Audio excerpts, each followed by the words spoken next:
Vamos para a palavra de Deus. 1 Pedro, capítulo 3, versículo de número 18.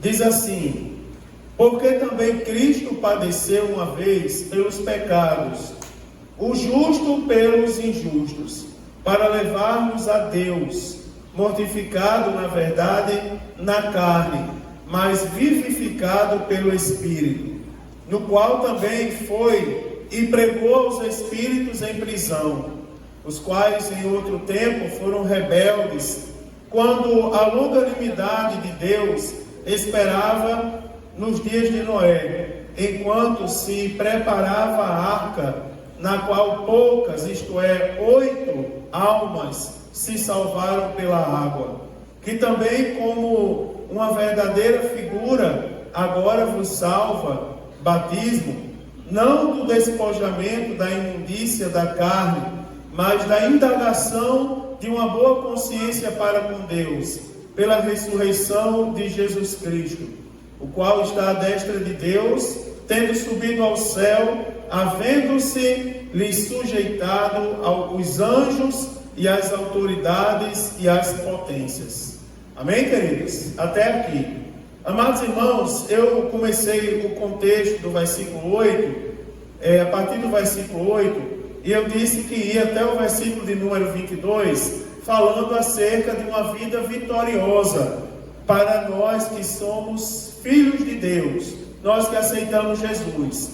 Primeiro eu falei do versículo 8 ao 12 acerca dos nossos relacionamentos, e comecei a falar sobre o relacionamento entre os irmãos. Falei da unidade de pensamento, falei também da compaixão, do amor fraternal, da misericórdia e da humildade. Segundo, eu falei do relacionamento com os inimigos. Logo após falar como deve ser o relacionamento entre os irmãos, eu falei do relacionamento com os inimigos. E eu disse, irmãos, que a nossa relação com os inimigos, ela é primeiro transcendental. Ou seja, ela transcende a lógica do mundo. A Bíblia diz que nós não devemos dar mal por mal, nem bem por bem, porque a gente não está em nossas mãos a incumbência de fazer justiça. Antes, nós devemos agir com misericórdia, não é? Dando bem por mal. Não é isso, irmãos? E também falei da bênção celestial que vem a partir da relação quando nós entendemos que as nossas ações devem transcender as ações do mundo. Falei também, em terceiro lugar, da nossa postura diante da vida. E eu disse aos irmãos que nós devemos nos apartar do mal, refrear nossa língua, não falar com dolo, não é? E buscar a paz com os irmãos. E por último, nesse contexto aqui, de relacionamento, eu falei acerca da nossa vida de oração, que nós não podemos abrir mão da nossa vida de oração. Na semana passada, eu falei sobre os sofrimentos, né? Falei sobre os sofrimentos do crente. E eu disse aos irmãos que nós podemos prever algumas atitudes contra o sofrimento. A gente pode agir contra o sofrimento. Por exemplo, a Bíblia diz assim: quem há de maltratar se vocês forem zelosos no que é bem, no que é bom? Não é? Ou seja, se nós praticarmos o bem, que motivo as pessoas terão para nos maltratar? E eu disse aos irmãos, o problema é que tem pessoas aí fazendo mal. Mas também eu disse aos irmãos que nós devemos ter alegria no sofrimento, e o sofrimento é uma oportunidade de nós pregarmos a palavra de Deus. Também falei acerca da postura do sofrimento e o propósito acerca do sofrimento.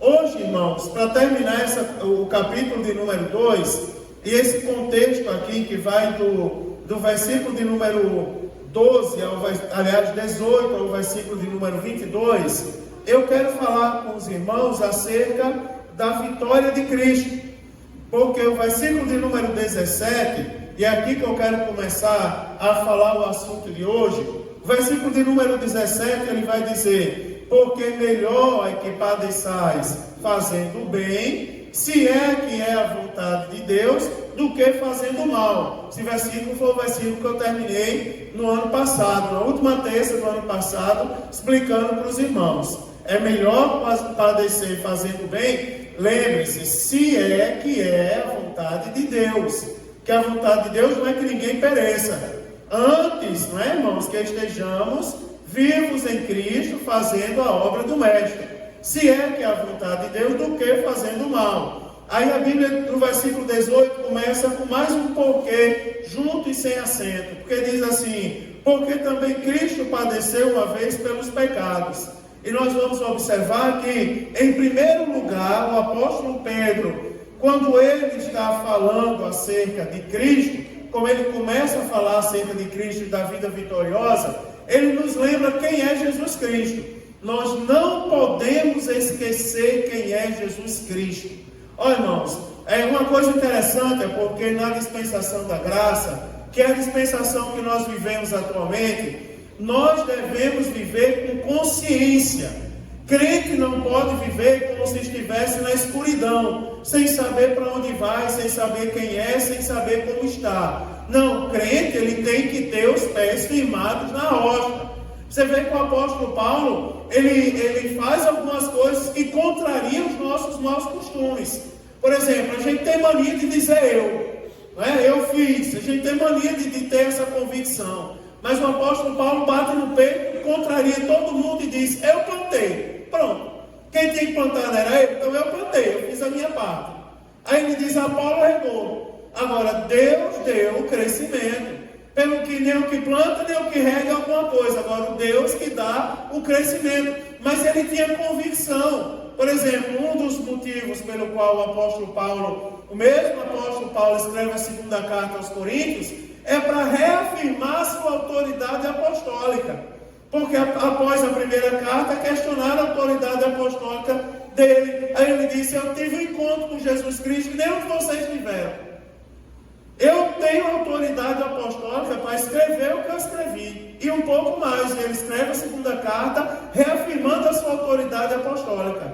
E para servir de exemplo para a gente, nós crentes precisamos andar com os pés firmados na rocha. E a gente precisa saber quem nós somos. Paulo, você não vale nada. Paulo, eu tive um revelamento, você não vale nada. Você é a escória da sociedade. Se pega um crente que não vem no culto de terça e nem lê a Bíblia, ele sai chorando. Meu Deus, Satanás disse que eu não valo nada, que eu sou a escória da sociedade, que eu sou feio, que eu sou miserável, não sei o quê. Se pega um crente que lê a Bíblia e vem aos cultos, ele diz, não, miserável é você. Eu sou crente em Jesus, fui comprado pelo precioso sangue de Jesus Cristo. Quer saber mais? Eu sou embaixador de Cristo na terra, não sou pouca coisa não. Sou embaixador de Cristo na terra. E tem mais, meu nome está escrito no livro da vida. E eu vou morar no céu quando Jesus voltar. Pronto, irmãos. Tem que saber quem é, tem que ter essa convicção. Porque o apóstolo Pedro começa a última parte do capítulo 2 agora, dizendo assim, olha, porque também Cristo, ele padeceu, padeceu uma vez pelos pecados, o justo pelos injustos, para levar-nos a Deus. Ou seja, qual foi o objetivo? Cristo por nós padeceu, com o objetivo de levar-nos a Deus. Quer ver uma coisa? Às vezes, nós, principalmente nós que somos pentecostais, temos que nos segurar. Que a gente se empolga, se a gente não vigiar, até na raiva a gente vai além do que deveria ir. Porque assim, pense numa época que o povo zomba de Deus, é a época do final do ano. Onde as pessoas dão as costas para Deus, é o período que mais se desvia a gente. Agora, o crente que lê a Bíblia, que estuda a Bíblia dessa maneira, ele não vai esquecer, Cristo morreu pelos nossos pecados. Ele era justo, mas ele morreu por nós injustos. Aí a Bíblia diz assim, para nos levar a Deus. Quer ver uma coisa? Pular onda não nos leva a Deus. Esconder caroço de uva dentro do bolso não nos leva a Deus. Acender vela na praia não nos leva a Deus. Agora, Jesus Cristo nos leva a Deus. Eu duvido, eu estava vendo na TV e estava pregando sozinho na sala da minha casa. Porque eu liguei a TV no meio-dia do jornal para ver a notícia, aí começou a mostrar o Réveillon nas praias, os drones fazendo show no céu, não sei o quê. Aí eu comecei a dizer sozinho, nenhum sentiu a presença de Deus. Levaram um monte de artista para a praia, não valeu de nada. Sapatearam, zombaram, beberam, agora acordaram para pagar as contas. Agora, na minha igreja, estava lotada de crente, dando glória a Deus, viraram o ano, falando língua estranha. No meio do culto veio gente pedir para aceitar Jesus, eu acho que é pouco. Não é verdade, irmãos? E a gente saiu daqui cheio do Espírito Santo de Deus, querendo que o culto continuasse. Acabou o culto, veio umas 10 irmãs ali me inquirir. Aí, pastor, faltou um negócio nesse culto. Eu disse, minha irmã, o culto foi uma bênção. Não, porque o pastor não nos deu a oportunidade de dar o versículo da Santa Ceia. Aí eu disse, por causa da hora, irmã, ela disse, não, pastor, aí vieram me pegar para mim. Não pode se apressar para sair da presença de Deus. Era para ter dado a oportunidade para a gente falar o versículo. Eu disse, guarda o versículo, então, na próxima ceia vocês falam 2. Não é? O daquele dia e o do outro que vocês não falaram. Mas está aí, irmãos, nós precisamos de Jesus. Jesus morreu para nos levar a Deus, pronto. E a gente não pode esquecer disso. Você está sofrendo? Vou lhe dar um segredo para você sair do seu sofrimento. O problema não é a falta de dinheiro, o problema não é o parente que está dando trabalho, não. Está faltando Jesus, mas eu já tenho Jesus, mas chame mais um pouquinho por Ele. Você vai ver que as coisas vão mudar. Eu estava pregando para um menino do Caial, que eu falei agora há pouco, e eu disse a eles assim, que disseram, uma burocracia, pastor Mário tem que levar uma autorização para o juiz, para o menino pregar na escola. Que conversa, vai para lá, tanta burocracia. Ninguém pode impedir um menino desse no intervalo se juntar com 3 ou 4 e fazer uma oração. E quer ver uma coisa que muda o ambiente? É uma oração. Eu já cheguei em lugar que estava virado, eu cheguei num banco, não vou dizer o Banco do Brasil. Cheguei no Banco do Brasil, numa agência, para resolver um negócio. Tem vários, vocês não vão saber qual era. Estava uma tribulação, os funcionários brigando com o outro, gerente, uma filona. Eu disse, quer ver, eu vou orar aqui. Fechei meus olhos, não pronunciei uma palavra, mas comecei a orar. Senhor, toma a frente, repreende os demônios desse lugar. Repreende, Senhor, todo o mal. E até onde eu podia andar, eu andei. Fui lá, voltei, o povo olhando para mim. O que esse homem está fazendo? Para eles eu estou enlouquecido, sei lá, impaciente. Eu estava orando pelo ambiente. Daqui a pouco eu me sentei e fiquei olhando para a cara dos funcionários. Aí foi uma funcionária, beijou a cabeça de outra e disse assim, me desculpe, eu estou errada. Aí eu disse, ela nem sabe o que é, sabe o que é? Porque a oração de um justo pode muito seus efeitos. Não é verdade? Uma oração pode mudar o ambiente. Quer ver uma coisa? É o segredo para sair do sofrimento. Vou dizer mais um hoje. Faça uma oração. Lembre-se que Jesus sofreu por nós para nos aproximar de Deus. E não tire isso do seu coração. Quando as coisas estiverem difíceis, pode ser o maior demônio desse mundo. Mas no nome de Jesus há poder. E quando invocamos o nome de Jesus, o inferno, meu irmão, estremece, sai da frente e Deus é glorificado. Agora tem um detalhe também, porque a Bíblia diz assim, a Bíblia vai dizer, para levarmos a Deus, aí diz, mortificado na verdade e na carne, mas vivificado pelo Espírito. Nunca esqueça essa verdade, Jesus ressuscitou. E a ressurreição de Cristo é uma obra da Trindade Santa. Jesus ressuscitou e Espírito. Há uma discussão teológica se esse Espírito é o Espírito do homem ou o Espírito de Deus. Eu fico com o Espírito de Deus, porque eu sou pentecostal e olhando a minha Bíblia várias vezes, eu faço menção aqui, e não há quem possa dizer que eu esteja errado, que o Espírito Santo de Deus estava com Jesus naquele momento. Não é, irmão? Pelo poder do Espírito Santo, ele ressuscitou ao 3º dia. Agora, depois disso, nós temos uma das passagens aqui mais difíceis de interpretar da Bíblia Sagrada. É o versículo de número 19 e o versículo de número 20. É um dos versículos mais difíceis do Novo Testamento. Primeira vez que eu estava lendo isso aqui, meu Deus, acho que eu fiquei uns 3 dias atribulado pedindo a Deus a interpretação. Lendo o livro, procurando e fazendo. Hoje ainda eu fiquei uma meia hora pensando se eu estava certo realmente. Preste atenção numa coisa interessante, versículo 19. Porque diz assim, no qual também foi e pregou aos espíritos em prisão. Aí diz o versículo 20, os quais em outro tempo foram rebeldes, quando a longanimidade de Deus esperava nos dias de Noé. enquanto se preparava a arca, na qual poucas, isto é, 8 almas se salvaram pela água. Preste atenção a uma coisa interessante aqui. Algumas pessoas dão margem, usam esse versículo para justificar, por exemplo, o purgatório. Para dizer que tem alma boa lá esperando a salvação ainda. E que Jesus desceu lá e resgatou essas almas do purgatório. Não tem nada a ver com o contexto que está aqui. Outras dizem que comparam isso a um edifício de 2 andares. Onde o primeiro andar é o mundo real que nós vivemos. E o segundo, o mundo espiritual, onde estão os anjos e os demônios. As regiões celestiais. Aí eles dizem, Jesus saiu desse mundo de baixo e passou pelo mundo de cima e reafirmou para eles que era Deus. Se sujeitou-os, dizendo que era Deus.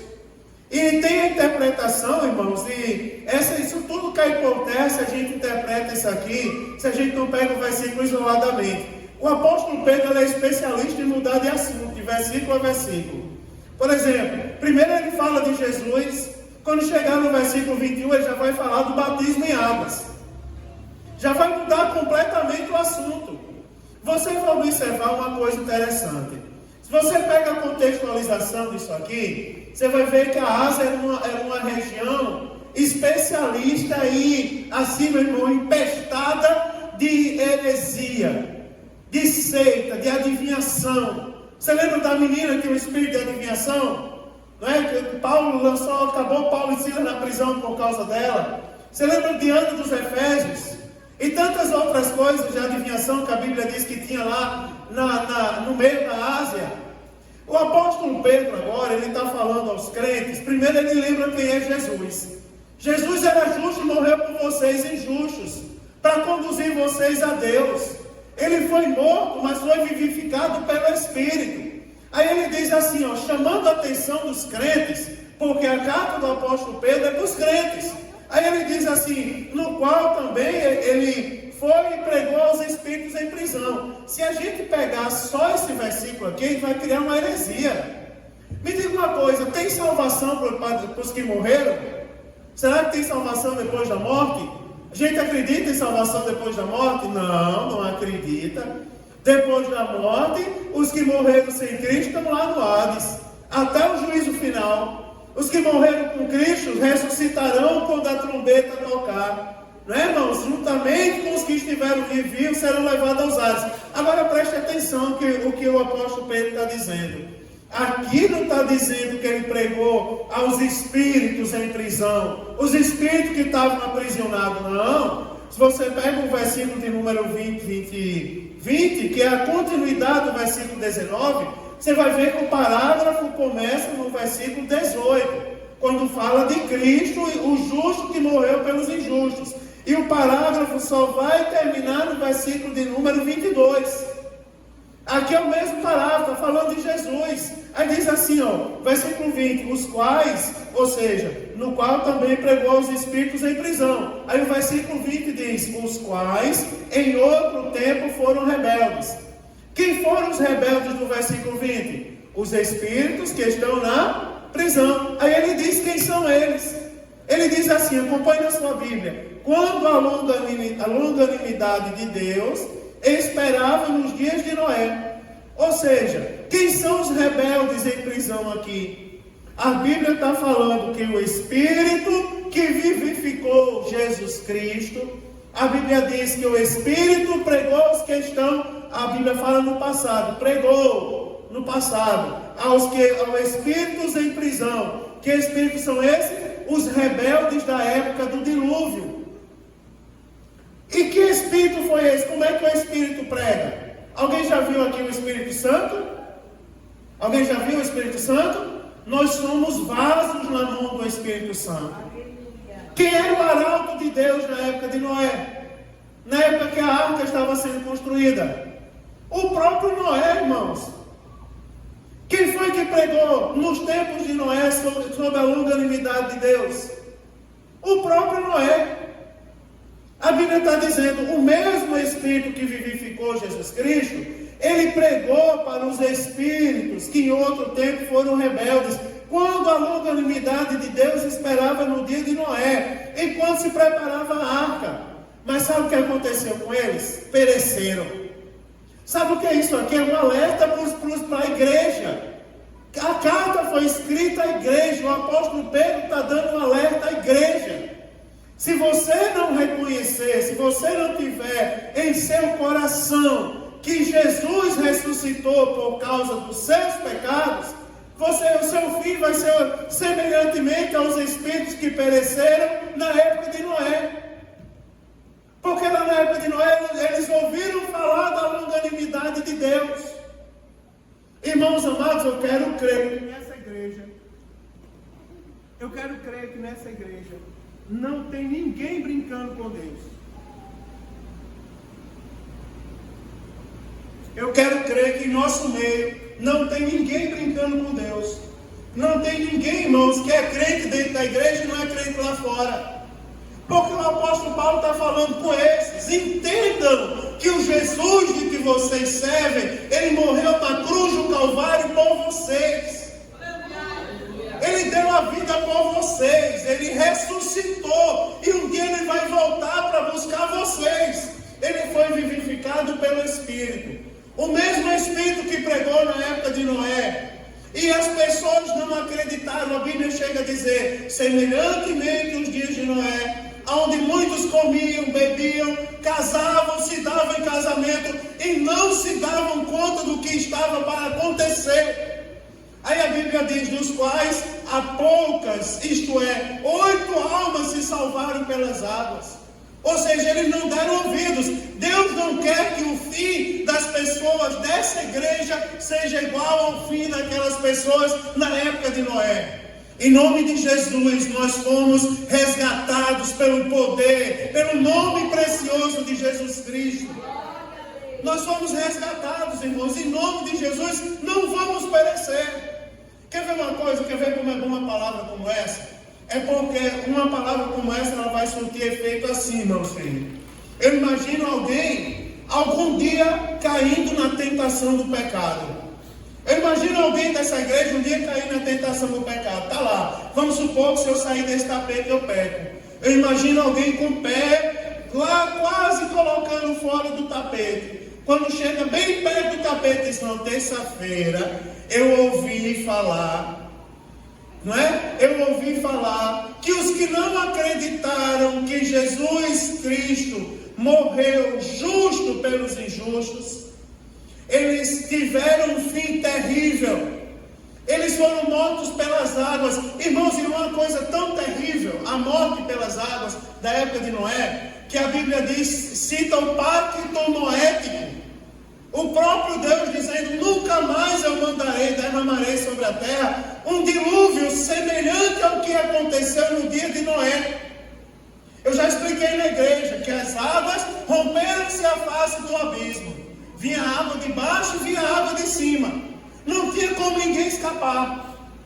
Você imagina, foi uma coisa tão terrível que o próprio Deus diz, nunca mais vai vir um dilúvio semelhantemente ao dia de Noé. Mas o apóstolo Pedro está lembrando, se vocês não lembrarem quem é Jesus Cristo, o fim de vocês vai ser o mesmo.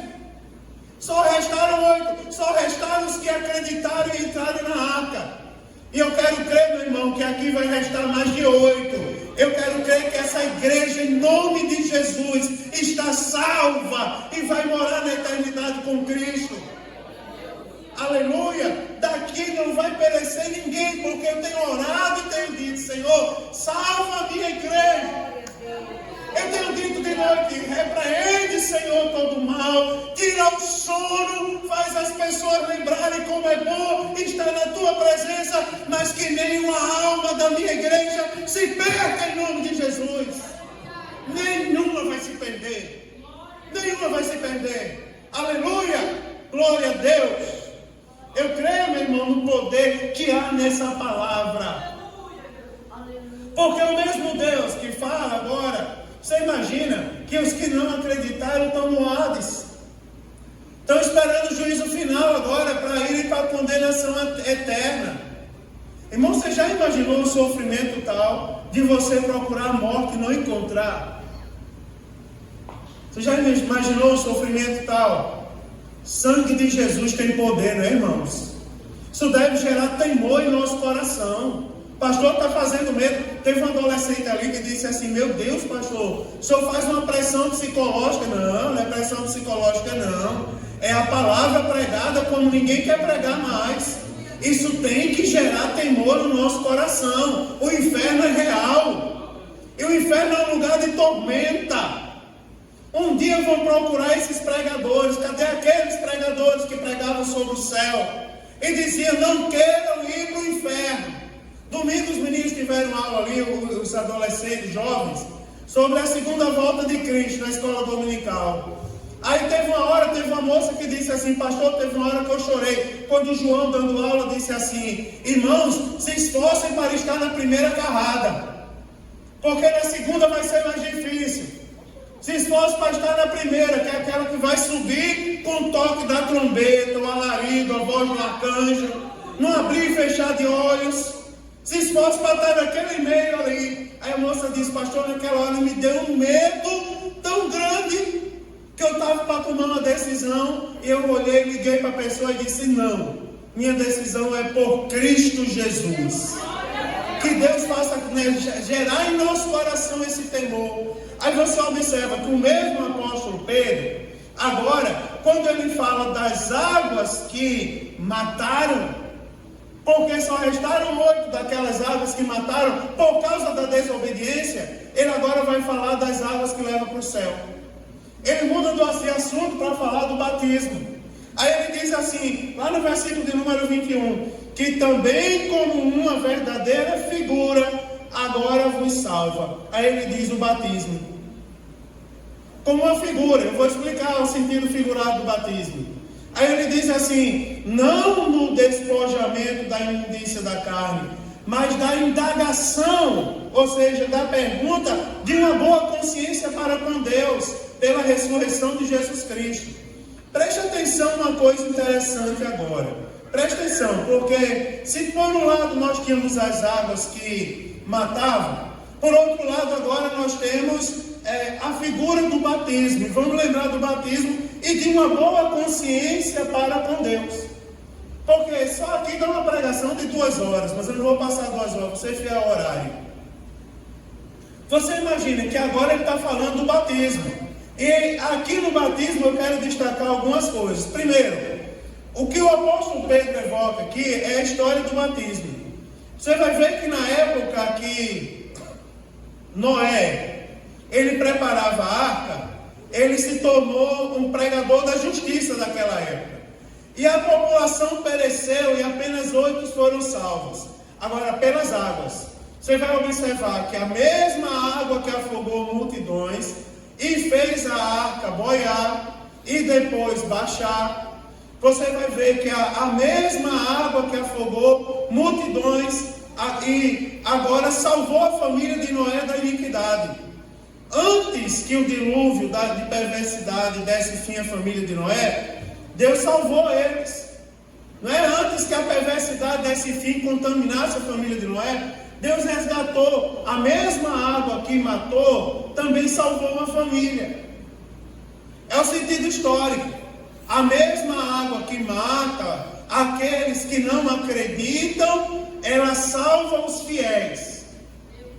A Bíblia Sagrada, ela é bênção para os que são fiéis a ela, mas ela também é maldição.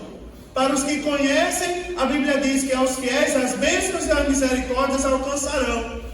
A palavra não é dura, mas você vai já chegar a hora do glória a Deus. Agora a bênção diz que os infiéis, as maldições alcançarão. Fala de maldições, porque tem um sentido simbólico também. Preste atenção que as águas do dilúvio, elas tipificam, elas são um tipo das águas do batismo. O que acontece quando nós vamos ao batismo? Preste atenção que quando nós vamos ao batismo, há uma simbologia que a gente ensina aos novos convertidos. O batismo bíblico é aquele por imersão. A própria palavra batismo significa imergir, mergulhar completamente nas águas. Você vai observar qual é a simbologia do batismo. O batismo não salva. Nós somos salvos pela graça. Nós somos salvos pelo favor imerecido de Deus, que foi ter enviado Jesus para nos salvar. O batismo em águas é uma simbologia. Aí o apóstolo Pedro diz assim, que também como uma verdadeira figura, ou seja, como uma verdadeira simbologia. As mesmas águas que mataram também podem nos salvar. Como que as águas vão nos salvar? As águas do batismo, irmão, elas tipificam o nascimento do novo homem, a morte da velha natureza, como no dilúvio. Ao mergulho nas águas, simboliza que o velho homem morreu, padeceu, foi sepultado de forma definitiva. E, irmãos, significa que a imersão, o trazer de volta, agora o novo homem nasceu em Cristo. É a simbologia do batismo em água, a figura do batismo em água, para lembrar, não tirando, aí a Bíblia diz, não do despojamento da imundícia da carne, mas da indagação de uma boa consciência para com Deus, que é o significado do batismo.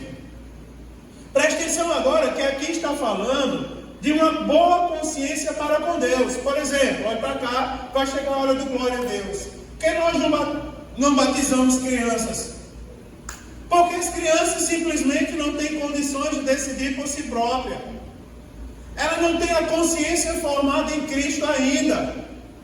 O apóstolo Pedro, ele usa uma linguagem da época, porque se nós formos à época disso aqui, as pessoas, quando elas compravam, a mesma palavra indagação aqui, ela é traduzida como promessa ou garantia. Quando o apóstolo Pedro fala da indagação de uma consciência, ele está lembrando para a gente, quando nós somos batizados em águas, algumas perguntas são feitas para a gente. Porque assim, quando um contrato era firmado, aí uma pergunta era feita: você promete cumprir com os termos desse contrato? E as pessoas diziam: sim, prometo. E aquela era a garantia de que o contrato ia ser cumprido, com todas as cláusulas que ali estavam. Quando nós somos batizados, algumas perguntas são feitas a gente. Você crê em Jesus Cristo? Preste atenção que tem duas maneiras de você responder. Tem a maneira irresponsável da gente levar as pessoas ao batismo, e tem a maneira responsável, tanto da parte de quem leva, como da parte de quem vai. Por exemplo, vou explicar para vocês isso para não ficar mal entendido. Você imagina alguém que diz assim, que é uma pessoa que não acredita no batismo do Espírito Santo. Aí você pergunta na confissão de fé do batismo, que é a indagação que o apóstolo Pedro está fazendo aqui: você crê no batismo do Espírito Santo, irmã Francineuda? E ela vai dizer: creio, mas no coração ela não crê. Aí o apóstolo Pedro, ele está falando da indagação de uma boa consciência, mas não é uma boa consciência para com o homem. Ele está chamando a atenção de uma boa consciência para com Deus. Por exemplo, quando alguém olha para você e diz: você é crente mesmo? Quem você responde? Sou. Mas como é que está a sua consciência? Você concorda comigo que quando a gente está em pecado, que a gente diz assim: eu sou crente, a primeira coisa que vem na nossa cabeça é o pecado? Como quem diz: como que você diz que é crente e está em pecado? Como que você diz que é crente e está vivendo dessa maneira? O apóstolo Pedro, você vê que a palavra dele, ela deve gerar consciência e segurança na gente. A gente tem que responder com os pés no chão: você é crente? Sou. E quais são as consequências de você ser crente? Eu vou morar no céu. Tem coisa que a gente fala que dá arrepio nas pessoas ainda hoje, mas não mudou. Por exemplo, vou dizer uma coisa para você. Você já viu uma funkeira se vestindo como uma crente na igreja? Indo lá para o funk dela, para o baile funk, como as irmãs vêm para o culto? Arrumadinha como as irmãs de oração vêm para a igreja? Não vão. E por que tem irmã de oração querendo se vestir como funkeira? Não é verdade, irmão? E por que tem homem do mundo da igreja querendo andar de sunga na praia? E a consciência, quando diz assim: você é crente, como que nós vamos responder? Aí o apóstolo Pedro está dizendo assim, né? A consciência para com Deus pela ressurreição de Jesus Cristo. Essa palavra de hoje, ela está moldando as arestas. Ela está dizendo: repense os seus conceitos, relembre o que é ser crente de verdade. Sabe por quê, irmão? irmão, Jesus está às portas. E a vida de Jesus não é brincadeira. Quando Ele voltar, quem estiver na brincadeira não vai para o céu, não. Só vai para o céu quem levar a Bíblia a sério, quem levar a palavra a sério. É forte, Brasil. Cadê ele? Está lá embaixo, Mateus. É verdade, mas é forte, é sério isso. Você vai observar o que o apóstolo Pedro está dizendo aos crentes. Tenham cuidado. Vocês têm que responder as indagações pela consciência, meu irmão. Crente chama palavrão? Diga aí, crente chama palavrão? Não.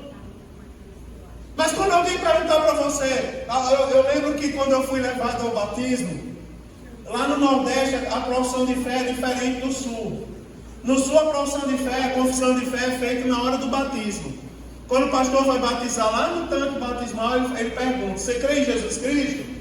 Você crê no batismo do Espírito Santo? Ele faz algumas perguntas, depois batiza, em nome da Trindade. Lá no Nordeste é feito no culto. E os candidatos já vão ao batismo já prontos. É só chegar lá e batizar, é um pouco diferente. Muda um pouco a ordem. Aí eu lembro que quando é assim, bota os candidatos de frente à igreja e faz umas perguntas. Eu lembro que quando eu fui ser batizado, o pastor começou: vou ficar ali, vira de frente para a igreja. Aí dizia: vocês creem em Jesus Cristo? Aí a gente: amém, olhando para a igreja. Vocês creem no batismo do Espírito Santo? Amém. Vocês têm certeza que se Jesus voltar agora, vocês vão para o céu? Amém. Aí ele disse assim: quantos aqui torcem para o Flamengo? Aí eu disse assim ao rapaz que estava do lado: não responda. Aí o bobo teve que cair na besteira e dizer: eu. Aí ele disse: então você não está preparado para o batismo, não. Você não está preparado para o batismo, não. Sai daí. E tirou. Mas parece um exagero, né, irmãos? Parece um exagero. Mas vamos para a prática das coisas. Vamos para a prática, parece um exagero. Parece uma coisa até ridícula. Mas vamos para a prática das coisas. Serve. Porque a gente lembra do dia. Eu lembro daquele dia da confissão de fé. Eu lembro daquele dia. Porque assim, irmãos, eu sou um homem sujeito às mesmas paixões. Lá na minha terra tem o América Futebol Clube da 15ª divisão do futebol. Mas quando eu lembro de torcer pelo América, eu lembro da confissão de fé. A minha prioridade é o time de futebol ou é a igreja? Por não fazerem mais essa pergunta, tem muita gente trocando a igreja, próprio Jesus Cristo, pelo time de futebol.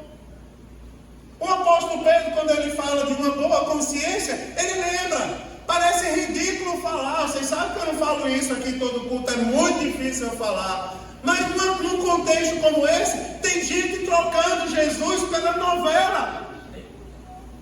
Tem gente que vai trocar Jesus agora pelo carnaval, pela mulata sambando. Tem, meu irmão. E aonde está a santa consciência? Pastor, mas não somos nós. Antes que sejam vocês, eu já estou vacinando. Não vai ser vocês, em nome de Jesus. Porque quem veio ao culto hoje vai lembrar: Jesus Cristo morreu pelos meus pecados para me aproximar de Deus. Aleluia! Vai lembrar, parece difícil falar essas coisas, mas tem uma finalidade: arrependei-vos e convertei-vos, porque é chegado o reino de Deus. É chegado, meu irmão, a época da salvação. Né, irmãos? Vamos ser salvos, meu irmão, vamos para o céu.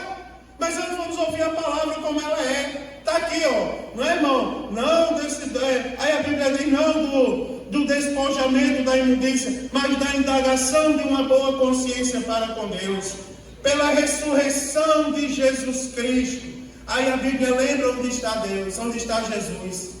Jesus sabe onde está, irmãos. Aleluia. Né? Foi cantado aqui há poucos dias. Hoje eu coloquei no culto matutino. Quem assistiu o culto matutino hoje, eu coloquei os jovens da nossa igreja cantando aqui na última Santa Ceia do ano. A cruz no chão, você lembra? Ao seu lado o carrasco, o martelo na mão, olhando os pregos e a multidão. Lembra que eles cantaram isso? Chega um momento que ele diz: Allan Kardec morreu, mas Deus está vivo. Padre Cícero morreu, mas Deus está vivo. Buda morreu, mas Deus está vivo, vivo, vivo, vivo. Daí eles começam a dizer dizer. Porque agora o apóstolo Pedro lembra isso para a gente. Sabe onde está Jesus? Esse Jesus aqui não ficou na época de Noé, não.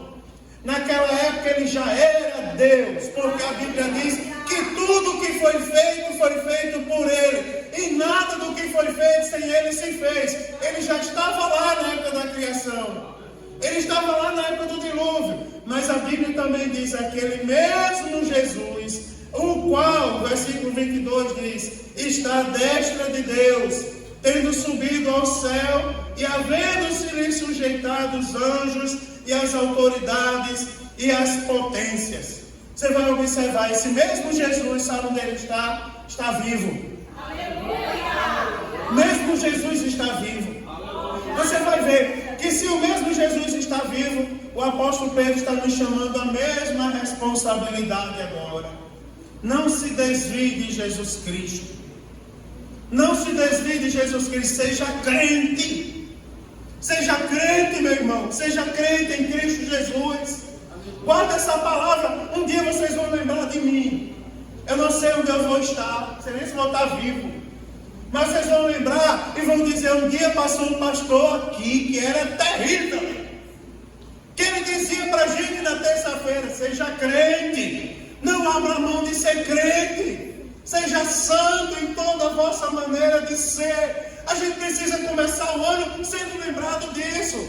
Seja crente, seja santo, não abra mão de viver com as coisas de Deus e viver para Deus nesse mundo terrível. Aleluia! Uma pessoa disse hoje a mim: pastor, assisti uma pregação sua aí, que o senhor dizia que uma pessoa foi dar um murro no senhor e levou um choque. Eu disse: foi dar um murro nas minhas costas quando eu pregava. Eu não vi, depois é que ele falou: pastor, quando o senhor pregava, eu fui dar um murro nas suas costas. Mas eu preparei, quando cheguei perto, levei um choque e caí no chão. Eu disse: eu acho é pouco. É para você entender que tem anjo acampado ao nosso redor. E que o Senhor dá ordem a eles ao nosso respeito. Mesmo Jesus está aqui, Ele guarda os fiéis. Eu vou profetizar sobre a sua vida. A sua casa está guardada por Deus. A sua família está guardada por Deus. Lembre de uma coisa: Jesus, quando mandou os 70, de 2 em 2, Ele disse assim: chegando numa casa, saúde com a paz. Aí Ele diz assim: se ali houver um filho da paz, a paz ali permanecerá. Não foi eu que disse, foi Jesus. Sabe por que a paz estará sobre a sua casa? Sabe por que o filho trabalhoso ainda está sendo guardado e não vai perecer? Sabe qual foi a resposta do apóstolo Paulo ao carcereiro? Crê no Senhor Jesus Cristo, será salvo tu e a tua casa. Na época de Noé estava para ser tudo destruído. A Bíblia diz que Deus olhou do céu: vou destruir tudo, todo ser que se move, toda besta fera, tudo vai ser destruído. Aí a Bíblia diz: mas Noé achou graça diante do Senhor. Aí Deus disse assim: Noé, constrói uma arca conforme as medidas que eu vou te dar. Vai para dentro dela, tu e a tua família, porque vai vir um dilúvio. Agora você e a sua casa não serão atingidos. Sabe, eu quero profetizar para dizer para você, irmão: pode levantar o dilúvio que for, mas se nós permanecermos em Cristo, a nossa casa está guardada em Cristo. Lembre-se que você é crente, porque por causa de você, o seu lar é abençoado diante de Deus. Por causa de você, a fábrica onde você trabalha todo dia é alcançada pela misericórdia de Deus. Vai vir o terremoto, vai derrubar coisa lá, vai derrubar coisa lá, mas aonde estão os crentes, Jesus Cristo guarda, porque ali tem o servo de Deus que é mesmo Jesus que guardou no dilúvio, é o Jesus que está sentado à destra de Deus, olhando por mim e por você, intercedendo por nós. Porque a pessoa que intercede é assim, ó. Está ali Mirielle, está vendo Mirielle? Mal escuta a voz dela, quietinha, caladinha, mas é uma serva de Deus. Crê no Senhor Jesus, abriu mão do mundo para ser crente. Está vendo lá? Não é? Tem uns mais agitados. Não é? A Lília é mais agitada que Mirielle. Mas é crente do mesmo jeito. Mesmo Deus que guarda Mirielle, guarda a Lília. Porque as duas são crentes. Mesmo Deus que guarda Paulo caladinho, né? Guarda o Maxwell um pouco mais agitado. Né, irmão? Porque são crentes em Jesus. E a palavra de hoje é: creia no Senhor Jesus Cristo. A mesma palavra que um dia, a mesma água que um dia matou. Né, irmãos? Ela está aqui hoje com ar de misericórdia sobre a nossa vida. Receba a misericórdia de Deus, a graça de Deus sobre a sua vida, sobre a sua casa, em nome de Jesus. Coloque-se em pé, eu vou orar por você. Eu vou dizer uma coisa para você que Jesus colocou no meu coração. Eu estava dormindo essa madrugada, antes do culto matutino, estava tendo um sonho. E no sonho tinha um contrato. Eu não vou dizer o que tinha escrito no contrato, tem várias coisas escritas. Eu li o contrato inteiro no sonho. Eu vou falar só uma parte do contrato. Tem uma parte do contrato que dizia assim: salvação. Contrato era um pacto de Deus com a igreja. Tudo que Deus ia fazer pela igreja no ano 2024. E uma das coisas que tinha lá era salvação no lar. Jesus vai salvar no seu lar. Jesus vai salvar na sua casa. Jesus vai mudar o curso das águas. Essa noite eu vou contrariar tudo que estão falando. Estão falando de morte, desgraça, mas isso é para quem não está em Cristo. Quem está em Cristo aqui nessa igreja, eu vou relembrar para quem não lembra. Falei, eu acho que terça-feira passada, que aqui nessa igreja tem irmãs de oração que caiu o temporal em volta de onde ela estava. E ela pediu a Deus para não se molhar porque ia para o círculo de oração. No lugar onde ela estava, não caiu o temporal. Você lembra do dia que eu falei isso? Lembra do saudoso Antônio Fagundes estava sentado lá atrás, não tinha aquele imóvel lá, onde está a Arca da Aliança, não tinha. Ele sentado lá, veio, me pediu a oportunidade, fez assim com o dedinho, deu o microfone a ele, ele disse: pastor, para a edificação da fé dos irmãos, lembra? Eu ia subir na rampa do Hospital São José, e lá veio o famoso temporal, e eu pedi a Jesus: Senhor, não me molhe, não posso, não é ser tomar banho de chuva. Ele disse: eu subi a rampa bem devagarzinho, e a chuva chovia em minha volta, mas no lugar onde eu estava não caía água alguma. O Deus que guarda da chuva, irmão, hoje, Deus que guarda da chuva. Você imagina alguém ser alimentado por corvos? Você já imaginou essa situação? Corvo é um animal, um dos animais mais inteligentes do mundo, mas ele é carniceiro. Ele come carniça, corvo não dá alimento a ninguém. Mas na mão de Jesus, corvo vai lá levar alimento para servo fiel. Para dizer para ele que o Deus que ele serve não é Deus de morte, é Deus de vida. Eu vou falar, não vai ter morte na tua casa, vai ter vida, em nome de Jesus. Vai ter vida. E não se preocupe, porque não vai demorar muito. Está bem pertinho de cantar o hino da vitória. Está bem pertinho de cantar o hino da vitória. Vamos orar nesse momento. Vamos agradecer a Deus. Jesus está aqui nesse lugar. Seja crente. Aleluia. Porque tem bênção de Deus na vida de quem é crente.